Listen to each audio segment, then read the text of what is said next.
Mecanismos da mediunidade. 11º livro da coleção A Vida no Mundo Espiritual. Ditado pelo espírito André Luiz e psicografado pelo médium brasileiro Francisco Cândido Xavier, em 1959 e lançado em 1960. Capítulo 13. Fenômeno hipnótico indiscriminado. Hipnotismo vulgar. No exame dos sucessos devidos ao reflexo condicionado, é importante nos detenhamos por alguns instantes no hipnotismo vulgar. Há quem diga que o ato de hipnotizar se filia à ciência de atuar sobre o espírito alheio e, para que a impressão provocada nesse sentido se faça duradoura e profunda, é imperioso se não desenvolva maior intimidade entre o magnetizador e a pessoa que lhe serve de instrumento, porquanto a faculdade de hipnotizar, para persistir em alguém, reclama dos outros obediência e respeito. Reparemos o fenômeno hipnótico em sua feição mais simples, a evidenciar-se, muita vez, em espetáculos públicos menos edificantes. O operador pede silêncio e, para observar quais as pessoas mais suscetíveis de receber e a influenciação, roga que todos os presentes fixem determinado objeto ou local, proibindo perturbação e gracejo. Anotamos aqui a operação inicial do circuito fechado, exteriorizando-se em mais rigoroso regime de ação e reação sobre si mesma a corrente mental dos assistentes capazes de entrar em sintonia com o toque de indução do hipnotizador passa a absorver e os agentes mentais, predispondo-se a executar as ordens.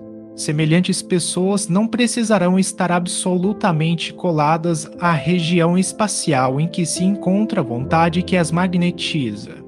Podem estar até mesmo muito distanciadas, sofrendo-lhe a influência através do rádio, de gravações e da televisão, desde que se rendam profundamente à sugestão inicial recebida, começam a emitir certo tipo de onda mental com todas as potencialidades criadoras da ideação comum e ficam habilitadas a plasmar as formas pensamentos que lhes sejam sugeridas, formas essas que, estruturadas pelos movimentos de ação dos princípios mentais exteriorizados, reagem sobre elas próprias, determinando os efeitos ou alucinações que lhes imprima a vontade a que se submetem.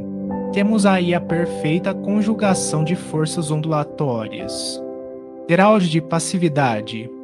Induzidos pelo impacto de comando do hipnotizador, os hipnotizados produzem oscilações mentais com frequência peculiar a cada um, oscilações essas que, partindo deles, entram automaticamente em relação com a onda de forças positivas do magnetizador, voltando a eles próprios com a sugestão que lhes é desfechada, estabelecendo para si mesmos o campo alucinatório em que responderão aos apelos. Cada instrumento, nesse passo, após demonstrar obediência característica, revelar-se-á em determinado grau de passividade.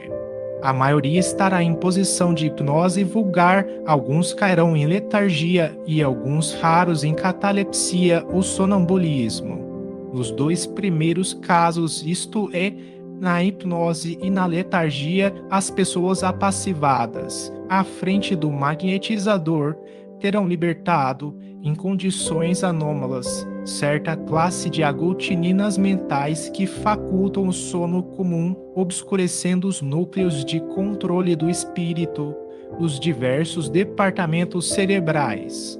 Além disso, correlacionam-se com a onda motor da vontade a que se sujeitam, substancializando, a conduta que lhes é imposta, os quadros que se lhes apresentem.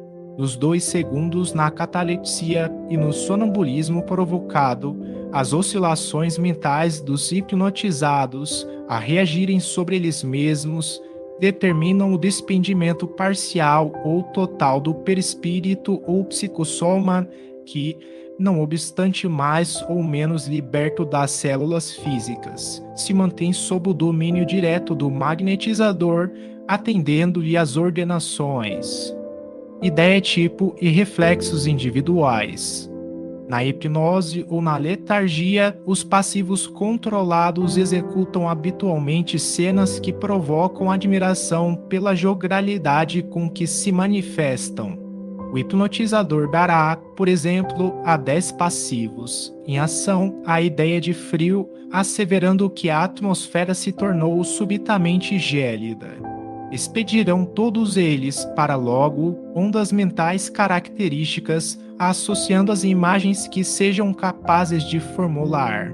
Semelhantes vibrações encontram na onda mental do hipnotizador o agente excitante que lhes alimenta o fluxo crescente na direção do objetivo determinado.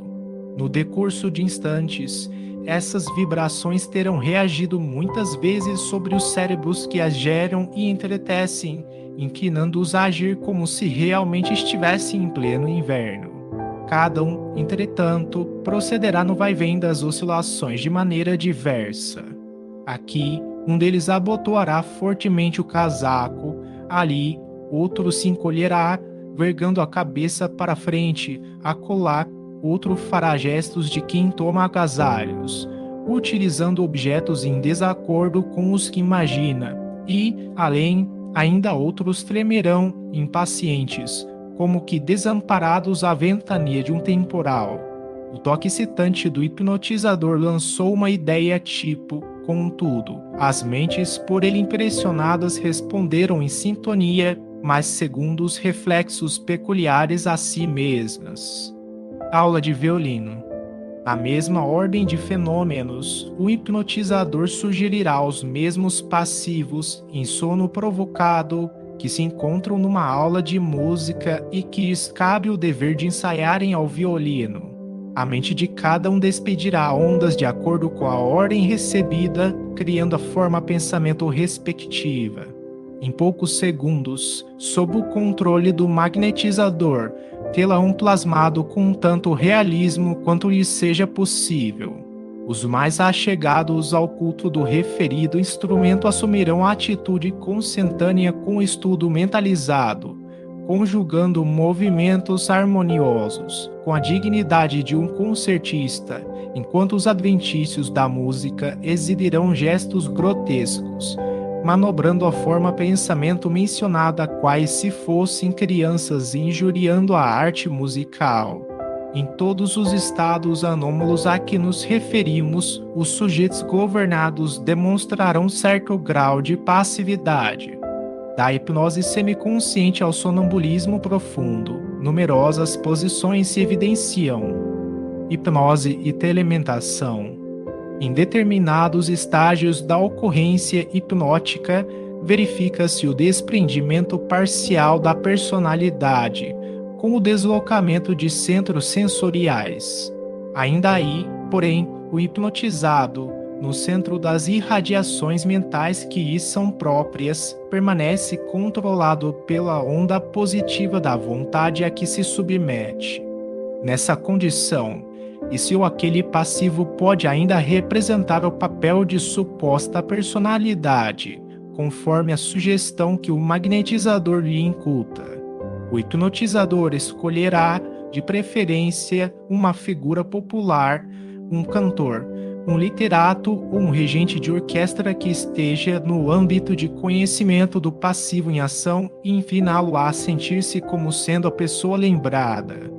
Imediatamente o sujeito estampará, no próprio fluxo de energia mental, a figura do artista, do escritor ou do maestro, de acordo com as possibilidades da própria imaginação, tomará da pena, erguerá a voz ou empunhará a forma pensamento de uma batuta por ele mesmo criada, manobrando os mecanismos da mente para substancializar a sugestão recebida. Entretanto, se o magnetizador lembra algum maestro de aldeia ou escritor sem projeção, ou algum cantor obscuro, conhecido apenas dele, não será tão fácil ao passivo atender-lhe as ordens, por falta de recursos imaginativos a serem apostos por ele mesmo nas próprias oscilações mentais, o que apenas será conseguido após longos exercícios de telementação especializada entre ambos. Sugestão e afinidade. Estabelecida a sugestão mais profunda, o hipnotizador pode traçar ao sujeito, com pleno êxito, essa ou aquela incumbência de somenos importância para ser executada após desperte do sono provocado, seja oferecer um lápis ou um copo d'água a certa pessoa, sugestão essa que por seu caráter elementar é absorvida pela onda mental do passivo, em seu movimento de refluxo, incorporando-se automaticamente ao centro da atenção para que a vontade dê curso no instante preciso. Isso, porém, não aconteceria de modo tão simples se a sugestão envolvesse processos de mais alta responsabilidade na esfera da consciência, porquanto nos atos mais complexos do espírito, para que haja sintonia nas ações que envolvam compromisso moral, é imprescindível que a onda do hipnotizador se case perfeitamente à onda do hipnotizado, com plena identidade de tendências ou opiniões, qual se estivessem jungidos, moralmente, um ao outro nos recessos da afinidade profunda.